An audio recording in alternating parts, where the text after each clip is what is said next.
This is unfortunate that Mr. Trump has to come to these levels because, if you step back, Rajdeep, at some level, what's happened over the last few weeks with high tariffs in different countries is not surprising.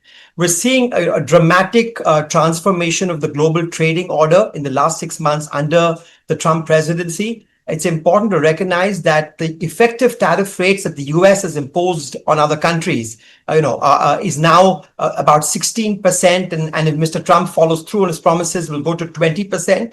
This is the highest level of effective tariffs in the US since the 1930s under the Smoot-Hawley Act.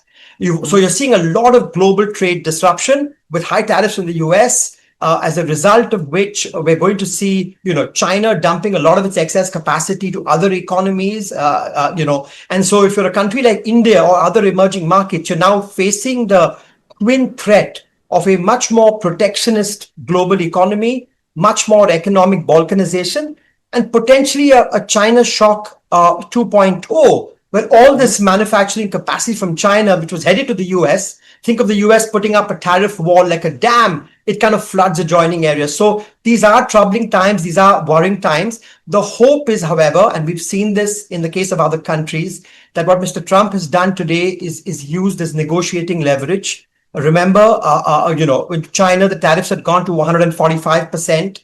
And then when things got dialed down, the tariff on China is 42%. Europe was threatened with a higher tariff and has come down. So let's hope that these tariffs only go into place 21 days from now, that over the next 3 weeks, some common ground can be found. And that today's announcements really are a negotiating strategy. How do you see it, Neelkant Mishra, your first reactions to what Donald Trump has done really over the last 24 hours?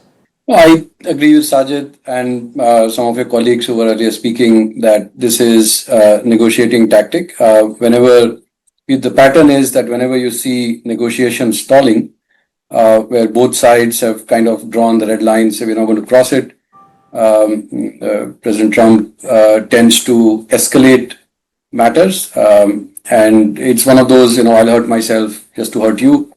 And he'll keep escalating it till the time that both parties start talking and some red lines are breached. So I would use this I would see this as one of those measures. And remember that his own tactics keep changing. So it seemed when he came to power that he was going to do a reverse Nixon, that he was going to get closer to Russia so as to corner China.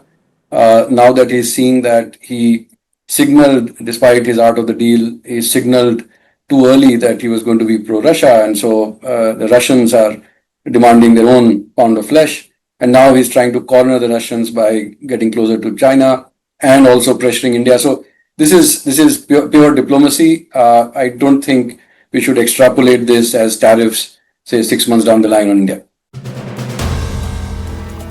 If you like the video, do like, comment, share and subscribe.